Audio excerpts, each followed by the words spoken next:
हिमालय गांव में टुनटुनी नाम की एक चिड़िया रहती थी। उसके 3 बच्चे थे।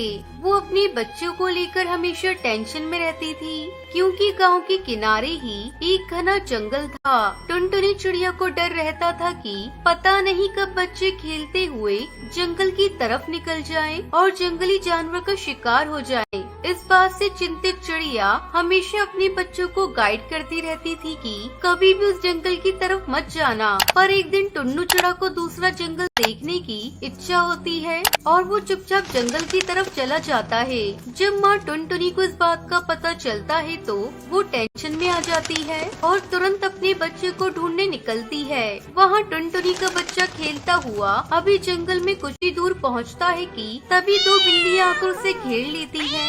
ये देखते ही टुनटुनी का बच्चा डर जाता है और जोर जोर से अपनी माँ को बुलाने लगता है। ये देख दोनों बिल्लियाँ हंसती हैं। क्या ताजा ताजा मांस है, काश ये परसों मिला होता। तब तक आप लोग कमेंट पे बताएं 34 + 29 कितने होते हैं। क्यों परसों क्यों? परसों मेरा बर्थडे था ना, पार्टी और रंगीन होती। कोई बात नहीं, बिलेटेड बर्थडे पार्टी। लगता है हमारी बिलेटेड पार्टी ओवरवेटेड पार्टी होने वाली है। हाँ, 250 ग्राम के साथ 1 किलो फ्री। बस ज्यादा हंसो मत, वरना शेर राजा आकर तुम दोनों को फाड़ खाएंगे। शेर राजा क्यों? तुम्हें क्या लगता है मैं इसे यहाँ अकेले छोड़कर क्यों गई थी? क्योंकि शेर राजा ने हुक्म दिया था मैं अपने बच्चे को लेकर यहाँ से ना हिलूं जब तक कि शेर राजा ना आ जाए, और अगर उनके सिवा तुम लोगों ने इसे या मुझे खा लिया तो शेर राजा तुम दोनों को जिंदा नहीं छोड़ेंगे। और शेर राजा को पता कैसे चलेगा तुम्हें हमने खाया? तुम क्या शेर राजा को बेवकूफ समझते हो? जंगल का राजा है वो देखो हाथी राजा को हम पर नजर रखने के लिए यहाँ छोड़ गए हैं। ये सुनकर दोनों बिल्लियाँ टेंशन में आ जाती हैं और आपस में कहती हैं, हाँ यार, हाथी राजा तो हमारे बारे में बता कर ही रहेंगे। तो क्या करें, जान बची तो लाखों पाए। शेर के मुंह से निवाला छीनना खुद शेर का निवाला बनना है। चलो चलते हैं। ये कहकर दोनों बिल्लियाँ वहाँ से चली जाती हैं। बिल्लियों के जाते ही बच्चे की जान बच गई। ये देख टुनटुनी जल्दी जल्दी बच्चों को लेकर वापस अपने घर की तरफ भागती है। अभी वो कुछ आगे उड़ी थी तभी उसके सामने शेर आ जाता है। उन्हें देखते ही शेर धाड़ता हुआ उनकी ओर भागता है। शेर एक ही जंप में उनके सामने पहुँच जाता है। तभी अंदर ही अंदर कांपती हुई माँ हिम्मत करके कहती है, ठहरिए शेर राजा, वरना शेरनी को गुस्सा आ जाएगा। कहाँ है शेरनी? तुम नन्ही सी चिड़िया अपने आप को शेरनी समझ रही हो? मैं आपकी शेरनी की बात कर रही हूँ। मेरी शेरनी? हाँ, आप क्या समझते हो मैं कि अपने बच्चे को लेकर इस भयानक जंगल में पिकनिक मनाने निकली हूँ? नहीं, मुझे शेरनी ने पकड़ लिया था और कहा था जब तक मैं न आ जाऊँ यहीं रुकना। आज मैं अपने शेर के लिए ताज़ा ताज़ा तुम्हारा बच्चा और तुम्हें ले जाऊंगी। मैं कैसे मान लूं? मत मानो, बाद में आपको अपनी शेरनी की गुस्से का शिकार होना पड़ेगा। तब मुझे मत बोलना बताया नहीं था, और फिर भी मेरी बात झूठ लगी तो वो कौवे से पूछ लो, उसे शेरनी ने मेरी निगरानी के लिए रख कर गई है। मेरे साथ कोई भी कुछ भी करेगा तो कौवा शेरनी को बता देगा, फिर शेरनी उसे छोड़ेगी नहीं। आप चाहे तो कौवे को भगा कर देखो, वो मेरी निगरानी छोड़कर जाएगा ही नहीं। आखिर शेरनी का हुक्म है। ये सुनकर शेर कौवे को भगाने के लिए भागता है, मगर कौवे जगह से उड़कर फिर वहीं दूसरी जगह पर बैठ जाता है। ये देख टुनटुनी झट से कहती है, कोई फायदा नहीं है शेर राजा, कौवा शेरनी का हुक्म ना माने, ऐसा हो सकता है क्या? सच कह रही हो तुम, कौवा तुम्हारी जासूसी के लिए ही है, यहाँ से नहीं जा रहा। खैर, शेरनी से पंगा कौन लेगा, मैं ही चला जाता हूँ। बाद में शेरनी तो तुम दोनों को मेरे लिए ही लाएगी। ये कहता हुआ शेर वहाँ से चला जाता है। उसके जाते ही टुनटुनी अपने बच्चे को लेकर जल्दी जल्दी अपने घर की तरफ उड़ती है। अभी वो कुछ ही आगे पहुँचती है कि तभी सामने से शेरनी आ जाती है। वाह, आज मेरे शेर राजा एक साथ 2-2 नरम नरम शिकार से खुश हो जाएंगे। अरे वाह, पति पत्नी हो तो आप जैसे, दोनों ही एक दूसरे को खुश करने में लगे हो। क्या मतलब? रोज आप शेर के लिए शिकार करके ले जाती हो। आज शेर ने आपके लिए हम दोनों का शिकार करने का प्लान बनाया है। तो किया क्यों नहीं? उन्होंने कहा शेरनी को गुफा में आ जाने दो, फिर तुम दोनों का ताज़ा ताज़ा शिकार करके ले जाऊंगा। आज शेरनी को मेरी तरफ से पार्टी। सच? शेर राजा आज मेरे बारे में ऐसा सोच रहे हैं?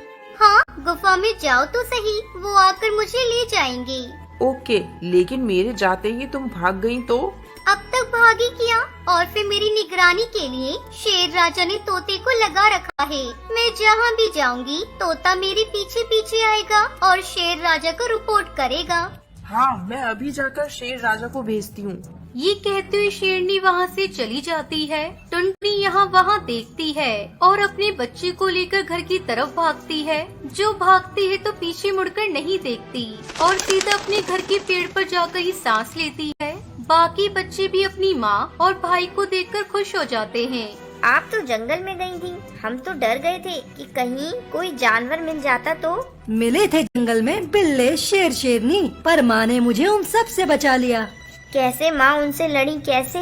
बच्चों, लड़ने की ताकत ही नहीं, दिमाग और धैर्य की भी जरूरत होती है। एक बात हमेशा याद रखना बच्चों, मुसीबत देखते ही घबराना नहीं चाहिए। धैर्य, दिमाग और चालाकी से काम लेना चाहिए। तुम खतरनाक से खतरनाक परिस्थिति से भी बच सकते हो। टुनटुनी चिड़िया अपने पति बंटी कबूतर और एक बेटी लूसी कबूतरी के साथ एक गांव में रहती थी। टुनटुनी का पति मजदूरी का काम किया करता था। वो लोग बहुत ही गरीबी की हालत में रहते थे। बहुत मुश्किल से 2 वक्त का खाना मिल पाता था। बंटी की माँ भी काफी बूढ़ी और बीमार थी। उनकी जिंदगी इसी तरह चल रही थी कि अचानक एक दिन बंटी कबूतर को काफी तेज बुखार आता है और सही इलाज न मिल पाने के कारण उसकी मृत्यु हो जाती है। टुनटुनी के पति का एक छोटा भाई कालू कौवा भी था, जो बहुत चालाक किस्म का कौवा था। भाई की मृत्यु के बाद वो थोड़े दिन उसके परिवार और माँ की सेवा का नाटक करता है। कालू अपनी माँ से कहता है, देखो माँ, भाई की तो अब मृत्यु हो चुकी है। भाभी तो जाकर खेतों में काम करेंगी नहीं, सो मुझे ही सब देखना पड़ेगा। इन कागजों पर अंगूठा लगा दो, बाकी भाभी और बच्चों की चिंता मत करो, उनका सारा खर्च मैं उठा लूंगा। बूढ़ी माँ कालू की बातों में आकर अंगूठा लगा देती है, पर कालू बहुत मक्कार निकलता है। 2-4 दिनों में वो जमीन को औने पौने दाम में बेचकर गांव से फरार हो जाता है। कैसा कपूत पैदा किया मैंने, जो अपने ही घर को बर्बाद करके भाग गया। अब हम लोग क्या करेंगे? टुनटुनी चिड़िया पर तो दुखों का पहाड़ टूट पड़ा। वो सोचने लगती है, मैंने तो आज तक कोई काम नहीं किया, कभी घर से बाहर नहीं निकली। अपनी बच्ची और अपनी बूढ़ी सास का कैसे ख्याल रखूंगी? भगवान ने हमारे साथ बहुत अन्याय किया, घर का एकमात्र सहारा हमसे छीन लिया। कुछ दिन बीतने के बाद खाने पीने का जो थोड़ा बहुत सामान था वो सब खत्म हो गया। अब तो न घर में राशन था और न ही पैसे बचे थे। टुनटुनी अपनी सास से कहती है, माँ जी, जो भी पैसे जुड़े हुए थे वो सब खत्म हो गए हैं। कुछ दिन तो कट गए, पर अब आगे का कुछ सोचना पड़ेगा। अब बस केवल थोड़े से दाल और चावल ही बचे हैं। आज का ही खाना बन पाएगा, कल से मुझे कुछ काम ढूंढने जाना पड़ेगा। मैं बहुत चिंतित हूँ कि तुम लोगों को अकेला छोड़कर मैं काम पर कैसे जाऊँ। बहू, तू चिंता बिल्कुल ना कर। तू तो भगवान की इतनी पूजा करती है, वो जरूर तेरी मदद करेंगे। अब अपनी बेटी और सास को खाना खिला देने के बाद केवल थोड़ा सा ही खाना उसके लिए बचा। टुनटुनी जैसे ही खाना खाने के लिए बैठी, तभी बाहर से आवाज आती है, क्या कोई इस घर पर है? इस भूखे तोते को भी खाना खिला दो। बूढ़े तोते की आवाज सुनकर टुनटुनी चिड़िया तुरंत बाहर आती है और उन्हें बैठने के लिए कहती है। टुनटुनी ने अपने लिए जो थोड़े से दाल और चावल रखे थे वो उस बूढ़े तोते को देने के लिए प्लेट में डालकर ले आती है। ये जो थोड़ा बहुत खाना ही खा लो, मेरे पास आज केवल इतना ही भोजन है, आप इसे ग्रहण कर लें। बूढ़ा तोता खाना खाते खाते टुनटुनी से पूछने लगता है, क्या हुआ बेटी, उदास क्यों हो? टुनटुनी उस बूढ़े तोते को सारी कहानी बताते हुए कहती है, मेरे पति की मौत हो चुकी है और कमाई का कोई जरिया नहीं है। आज तो राशन भी खत्म हो गया है। मुझे समझ नहीं आ रहा कि अपनी छोटी बच्ची और बूढ़ी सास को छोड़कर कैसे बाहर काम पर जाऊं? और यदि काम नहीं किया तो इनके लिए खाना कहाँ से लाऊंगी? बूढ़ा तोता टुनटुनी की सारी बातें सुनकर उससे कहता है, तुमने ये जो दाल चावल बनाए थे इनमें बहुत ही स्वाद था। तुम्हारे हाथ में स्वाद है। घर के बाहर ही तुम दाल चावल का ठेला क्यों नहीं लगा लेती, जिससे तुम्हें घर छोड़कर कहीं जाना भी नहीं पड़ेगा और तुम्हारी कमाई का जरिया भी बन जाएगा। मैं तुम्हें एक नमक का पैकेट देता हूँ। ये एक जादुई नमक है। तुम अपने खाने में इसी पैकेट से नमक डालना, फिर देखना तुम्हारा सारा खाना हाथों हाथ बिक जाएगा और तुम्हें कभी पैसे की कोई परेशानी भी नहीं होगी। ये कहते हुए बूढ़ा तोता टुनटुनी चिड़िया को एक नमक का पैकेट देता है। आपको बहुत बहुत शुक्रिया काका, आपने तो मेरी समस्या हल कर दी। अब मैं घर पर रहकर ही सब काम कर लिया करूँगी और मुझे अपनी बच्ची को छोड़कर कहीं दूर भी नहीं जाना पड़ेगा। तुम बहुत ही अच्छे दिल की चिड़िया हो। तुम्हारे मन में लोगों के लिए दया भाव है और तुम लोगों की मदद करना चाहती हो, इसलिए मैं तुम्हें ये जादुई नमक दे रहा हूँ। ये तुम्हारी बहुत मदद करेगा। और हाँ, ये याद रखना, ये पैकेट कभी भी खाली नहीं होगा। बस तुम इसे संभाल कर रख देना और हमेशा खाने में नमक इसी में से डालना। भगवान तुम्हारा भला करेंगे। ये कहते हुए वो बूढ़ा तोता वहाँ से चला जाता है। टुनटुनी अगले ही दिन भगवान का नाम लेकर खाना बनाने का काम शुरू करती है। पहले दिन वो दाल चावल ही बनाती है और उसमें वही जादुई नमक डालती है।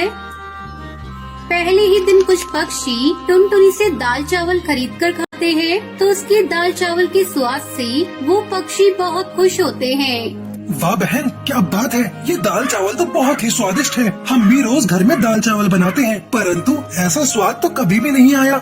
हाँ भाई, ऐसे दाल चावल ना सुंदरी की माँ जो है ना 100 साल लगा कर भी नहीं बना पाएगी। बता रहा हूँ, स्वाद आ गया भाई, सच में वाह। टुनटुनी के बनाए दाल चावल धीरे धीरे पूरे जंगल में मशहूर हो जाते हैं। पूरे गांव भर में उसके दाल चावल की तारीफ होने लगती है। उस जादुई नमक के स्वाद ने अपना जादू चला दिया और टुनटुनी चिड़िया के बनाए दाल चावल गांव भर में मशहूर हो गए। अब टुनटुनी जितना भी खाना बनाती वो हाथों हाथ बिक जाता।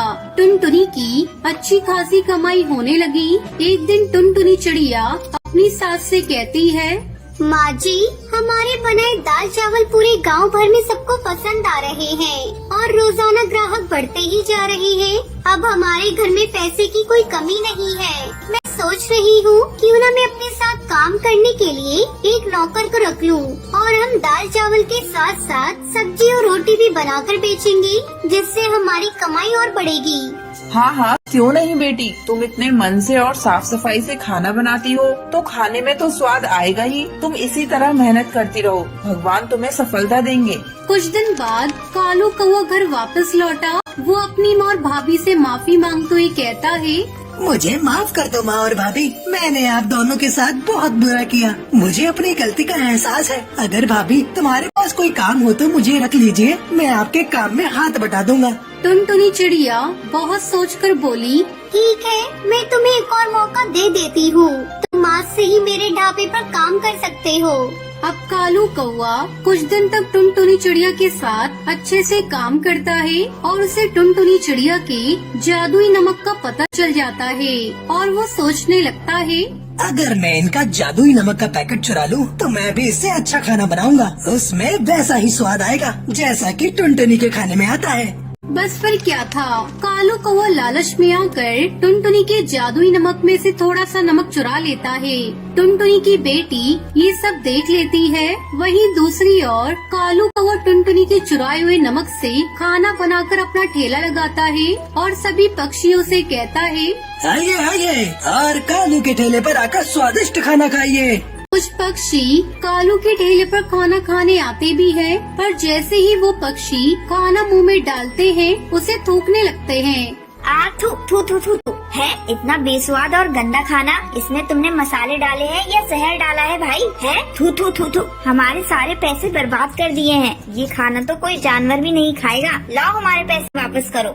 सभी पक्षी कालू को भला बुरा कहने लगते हैं और अपने पैसे वापस लेकर वहाँ से चले जाते हैं। वो बहुत दुखी होता है कि उसने तो पैसे उधार लेकर बहुत सारा खाना बना लिया था, परंतु सारा खाना बर्बाद हो गया, जिससे उसका बहुत बड़ा नुकसान हुआ। अगले दिन कालू रोते हुए टुनटुनी से माफी मांगने जाता है।